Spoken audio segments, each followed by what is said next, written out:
네, 안녕하세요. 저는 현재 국어국문학과 3학년에 재학 중에 있으며 데이터 사이언스 융합 전공을 복수 전공하고 있는 이유민이라고 합니다.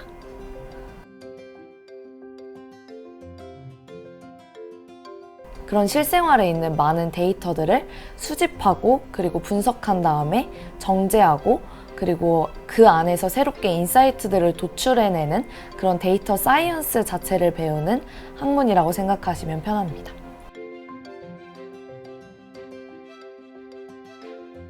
저는 사실 기자가 꿈이에요. 국어국문학과를 원전공으로 해서 공부를 하고 그리고 교내 방송국에서도 2년 활동을 한 다음에 지상파 방송국에 가서 데이터 저널리즘 팀에서 인턴 기자로 6개월 동안 일을 해봤어요.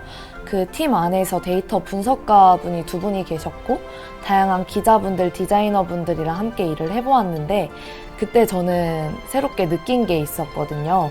이제 기자로서 뭔가 제대로 자질을 발휘해서 뭔가 새로운 폭넓은 시야를 가지기 위해서 데이터 활용 기술이 꼭 필요하다고 생각을 했습니다. 그래서 다시 학교로 복학했을 때 저는 데이터 사이언스 융합 전공을 복수 전공을 하게 됐던 것 같아요.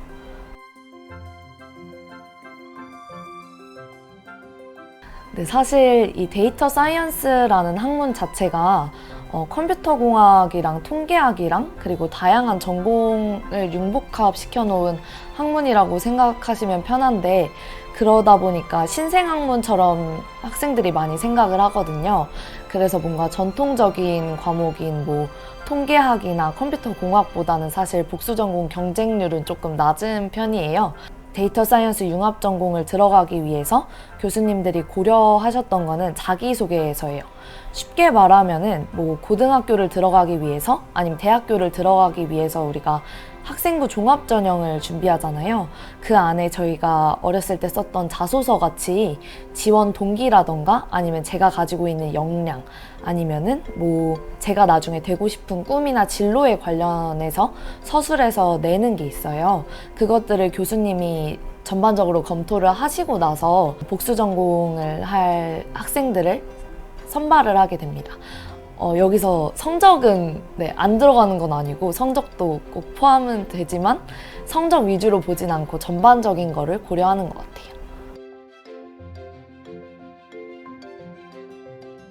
대학교 가면 뭔가 친구들과 같이 뭔가 토론하고 교수님과 상호작용할 수 있고 뭔가 나만의 뭔가 만들 수 있는 과목이 있지 않을까라는 생각을 항상 해왔어요.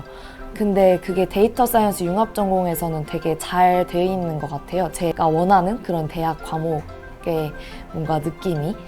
그래서 저는 응용 머신러닝이라는 과목이 가장 인상 깊었습니다. 그 머신러닝 기법이라는 게 다소 생소하실 수도 있는데 쉽게 생각하면 예를 들어서 메일함에 메일들이 가득 차 있는데 그 원래 메일함을 분류를 할 때는 예전에는 그 메일을 하나하나 읽어보고 그게 스팸 메일인지 아닌지 분류를 했거든요. 네, 하지만 그것에 이제 라벨을 달아서 머신러닝 기법을 활용해서 이게 사람이 눈으로 하나하나 보지 않아도 컴퓨터가 메일의 내용만 보고 스팸 메일인지 아닌지를 예측할 수 있는 기법이 머신러닝 기법으로 사용되고 있는데 이렇게 뭔가 컴퓨터가 직접 예측할 수 있는 이 머신러닝 기법을 실생활에 다양하게 응용이 어떻게 되는지 배우는 게 이 응용 머신러닝이었어요. 그래서 저는 이 응용 머신러닝이라는 과목에서 직접 교수님들이랑 학생들이랑 프로젝트를 진행을 하면서 저만의 머신러닝 기법을 사용해서 재밌는 프로젝트를 많이 진행해 볼 수 있었던 게 되게 메리트였던 것 같습니다.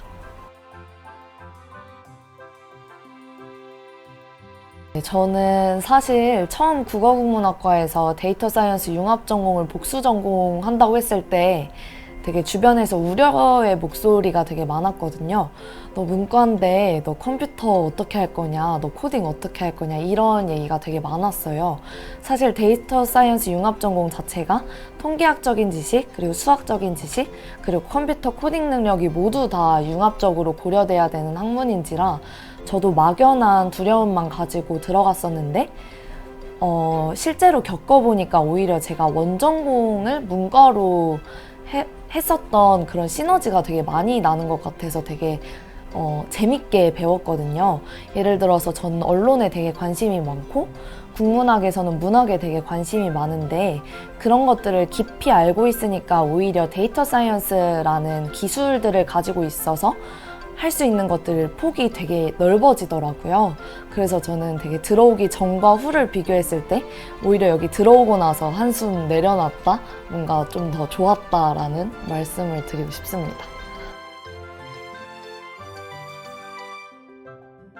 제가 복수 전공하고 있는 학과가 데이터 사이언스 학과가 아니라 데이터 사이언스 융합 전공이거든요.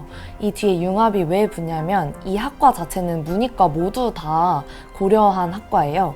모토 자체가 4차 산업혁명 시대에 문이과적인 지식을 모두 함양할 수 있는 인재 양성 자체가 목표이기 때문에 문과나 이과 상관없이 모두 다 부담을 조금 덜고서 다 재밌게 배워볼 수 있는 학문이 아닌지라는 생각이 듭니다. 너무 두려워하지 않으셔도 될 것 같아요.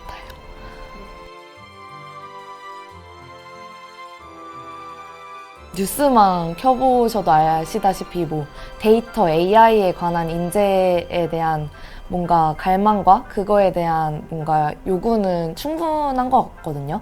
엄청나게 많은지라 저는 앞으로 훨씬 더 잘 될 학문이라고 생각하고, 그리고 여러 가지 학문과 융합됐을 때 훨씬 더 시너지를 발휘할 수 있는 학문인지라 조금 더 시야의 폭도 넓어질 것 같고 진로의 폭도 생각하시는 것보다 훨씬 더 넓어서 저는 미래는 굉장히 밝다고 생각합니다.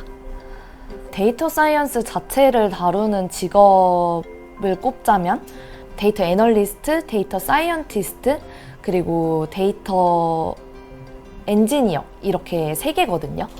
직종 3개가 가장 데이터 사이언스에서 그냥 핵심이라고 부를 수 있는 직종이고, 이 직종 3개는 진짜 데이터 자체를 위해서 존재하는 직업이라고 생각을 하시면 될 것 같아요. 근데 이 직종이 뭔가 활용될 수 있는 분야가 되게 넓잖아요. 제가 만약 병원에 들어간다면 병원에서 데이터를 다루면 이 직종 3개가 모두 다 기능할 수 있는 거고, 도서관에 간다면 또 이 직종 3개가 다 또 기능할 수 있는 거고, 언론계에 간다면 또 이 3개가 또 다르게 기능할 수 있는 거라 저는 활용 범위는 되게 무궁무진하다고 생각합니다.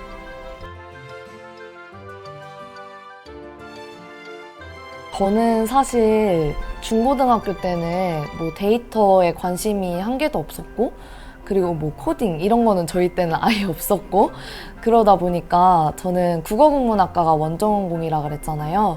근데 뭔가 저는 오히려 중고등학교 때 시야를 넓혀보는 게 되게 나중에 대학교에 왔을 때도 도움이 되지 않을까라는 생각을 되게 많이 해요. 내가 사탐을 선택했으니까 내가 문과니까 나는 문과 직업만 가질 수 있을 거야 라는 생각을 했는데, 대학교에 와보니까 복수 전공할 수 있는 폭도 굉장히 넓고 대학교 자체에서 지원해 줄 수 있는 다양한 것들이 굉장히 많기 때문에 뭔가 진로의 폭을 좀 더 넓게 생각하면은 나중에 대학 와서도 좀 더 좋지 않을까라는 생각을 합니다.